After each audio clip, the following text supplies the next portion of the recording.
Once again, Rally of the Midlands returns to a multi-venue status, and with the sunshine out for the event, it was going to be an enjoyable one for the crews and the spectators alike.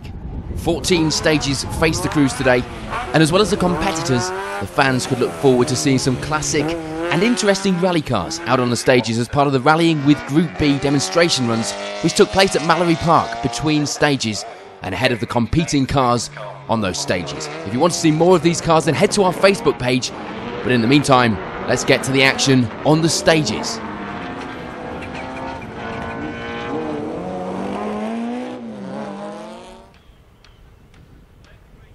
It would be a good start for David and Alice Tin as they get themselves an early lead in the event, but sadly it wouldn't last. They go OTL later in the morning loop of stages.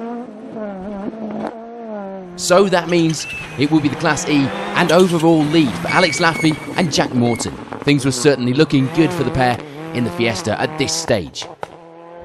Mark Welch and Keith Hounslow, previous winners of the event, don't forget, were lying second in the class and third overall at this stage in that Escort Cosworth. And third in the class going into service would be Martin Payton and Ashley Trimble, the Evo pair lying 7th in the overall leaderboard too. It will be up to local driver Julian Barnett with Sasha Herriot alongside in 4th in Class E at this stage, just a few places overall behind Payton in 9th. And it wouldn't have been the best of starts for Spencer Chard and Dave Tortoshell as they end the morning loop 5th in class and 11th on the leaderboard, but sadly they would retire with overheating problems. In Class D we'd see an early lead for Damien Cole and Dale Bowen, out once again in the Escort between his championship commitments, and with second place in the overall standings too, it was going well for Cole. The Get Connected man's closest class rivals would be James Sharrock and Stuart Folds, second in the class, although they were a few places back in 10th on the leaderboard. It's another Escort, but it's bad luck for Paul Evans and Lowell Powell. They start off well in second overall and the class lead as well, but a time penalty in Myra puts them right down the order into third in the class and 12th on the leaderboard. And in 4th of Class D at this point, it will be Duncan and Catherine Buck. The pair were, however, some way off the crew ahead in their much older Porsche. In Class C, Andrew Barker and Steve Mort make a good start to end the morning loop in the lead by 30 seconds in the Citroen C2. Steve Retchless and Richard Haig were the ones chasing them down in the Escort though, the first of a handful of Escorts in the class, and 30 seconds the gap, so it was all to play for this afternoon. Colin Childs and Mark Woodcock were the second of the Escorts and third in the class, just behind Retchless by 14 seconds and lying just behind overall too in 6th. Lee Edwards and Mike Roberts were entertaining the crowds once again in the Mark III rear-wheel drive Escort. They lie 18 seconds behind Childs now and in 8th position on the leaderboard. And rounding out the top 5 in Class C will be Tim Bridge and Frank McAllister. The pair were a little behind the Escorts ahead with a deficit of almost 2 minutes. In Class B, it would be a good start to the day for James Yates and Phil Hall. They go into service with an advantage in that place of over a minute now. Their closest competition, in the class at least, coming from Robert Close and Mike Reynolds in the Corolla. But they wouldn't be able to relax in that position just yet. The reason for that being that Chris Woodhouse and Rachel Innes were just 2 seconds behind the Toyota pair now. Not much of a gap at all either, with more than half the event still to go. Jason Douglas and Lee Spencer were sitting quite confident in 4th place of the class at this stage. Their deficit was a little more, but at 13 seconds it still wasn't out of reach in that next loop of stages. And neither was a push from Jack Didcock and Chris Williams, themselves only a further 15 seconds back from Douglas, lying 5th in the class at this stage. Despite worrying about the car's lack of power on the fast, dry stages, it will be a good start for Simon Hunter and Dale Traynor as they take a 21-second lead in Class A. Adrian Mayle and Rob Hayden would guide the slightly more uncommon Alfa Romeo 33 around the morning stages to 2nd in the class. And for Jason Metcalf and Joe Taylor, it would be 3rd. They were almost 2 minutes behind the top 2 crews in this class, but their battle would be to keep 3rd. And for Trevor Godwin and Ian Harrop, it will be close going into service, with 18 seconds keeping them from that final step on the class podium at this stage in the rally. It's a switch to the driver's seat for Andy Bull, with Jade Pavley alongside, going well for the pair as well, just 12 seconds behind Godwin now.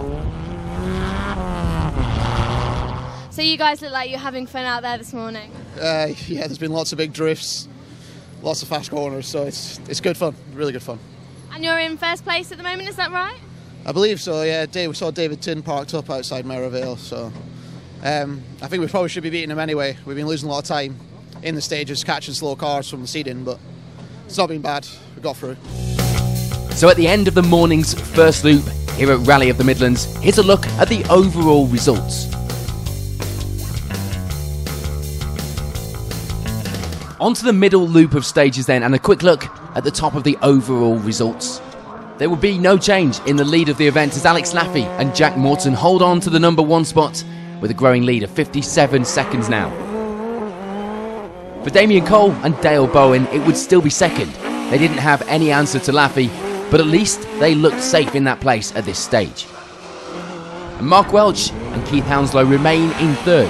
The gap to Cole was growing a little with each stage, now up to 54 seconds, but they were comfortable in that third position. James Sharrock and Stuart Folds were finding some good pace in these stages to move up from 10th overall into 4th place now.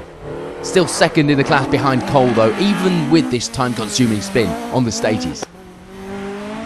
And in 5th place on the leaderboard, it will be Andrew Barker and Steve Mort. The pair were just 14 seconds behind Sharrock at this stage. Unfortunately, in this loop, we would lose Paul Evans and Lowell Powell in the escorts as the clutch fails in stage 10.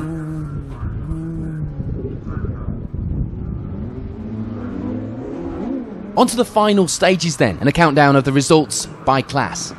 4th in Class A would be Andy Bull and Jay Pavley. The switch to the driver's seat going well seemingly. The pair finish in 25th overall. Jason Metcalf and Joe Taylor, meanwhile, enjoy a 3rd in class finish this weekend in the 106, as well as a 24th finish on the leaderboard. Unfortunately for Simon Hunter and Dale Traynor, it will be a drop down to 2nd in the class over the second half of the day, but still some good points in their Heart of England Championship campaign.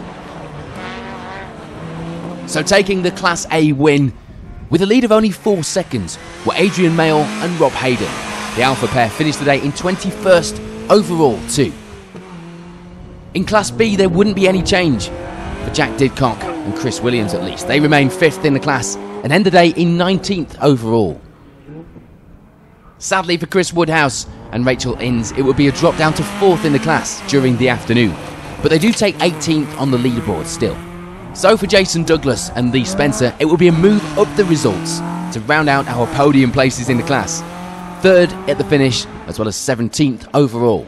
The car in front is a Toyota. 1 place ahead overall and in the class would be Robert Close and Mike Reynolds, the pair bringing the Corolla home in the 2nd place they'd held in the class all day. And taking the class victory after dominating the class this weekend would be James Yates and Phil Hall, the pair finishing in 14th overall as well. Not much would change in Class C, especially not in 5th place. Tim Bridge and Frank McAllister end the event in that position. The rest of the class would feature inside the top 10 leaderboard, starting with 4th in the class Lee Edwards and Mike Roberts, the pair still enjoying entertaining the crowds in 9th. And 3rd in the class Steve Retchless and Richard Haig finished 38 seconds ahead of Edwards and take up 8th overall, the pair rounding out the class podium places. So no change then at the top of the class results as Colin Childs and Mark Woodcock end the day 2nd in the class, finishing a great 6th on the leaderboard. So for Andrew Barker and Steve Mort, it would be the class win. They finished 27 seconds ahead of Childs and a place overall ahead as well in 5th. Just 3 finishers in Class D, and it will be a finish some way off the lead for Duncan and Catherine Buck as they finished 3rd in the class, but in 23rd overall. It wasn't exactly close for the top 2 either, with James Sharrock and Stuart Folds finishing in the runner-up position, but they were 4 minutes back from the class lead, still with a good 4th overall finish though. So for Damien Cole and Dale Bowen, it would be the class win, and of course 2nd overall. A fantastic result for the pair, even if it wasn't the overall win that Damien came here for. In Class E, it would be a finish just outside our top 10 overall for Derek Blythe and Phil Peake, finishing in 11th with 5th in the class. A good move up the results through the day for Julian Barnett and Sasha Herriott. They finished 4th in the class and round out the top 10 overall. And for Martin Payton and Ashley Trimble, there would be no change in the class position, still rounding out our podium places in the class with 3rd, as well as finishing in 7th on the overall results. For previous winner Mark Welch, with Keith Hounslow alongside, it would have to be 3rd this time round. Of course, they finished 2nd in the class. But taking the class and a fantastic overall victory were Alex Laffey and Jack Morton. A puncture on the final stage was enough to cause a scare, but the pair ended the day with a 46-second lead and their debut victory in the Fiesta. So at the end of the event, here's a reminder of the overall results.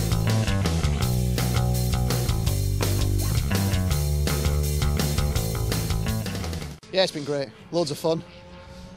Some great stages. They're really well put together, even though it's quite a small rally. It's a good stages. Yeah, we got a puncture on the last lap of the stage. It really scared me, actually. I was worried all the way through the last few corners, but we managed to do the lap, get it round. Time was only 20 seconds slower than our first run through. So, still to come on the show, we head to Wales for the Welsh Rally Championship and to Minehead for the latest round of the all-wheel drive Safari Championship.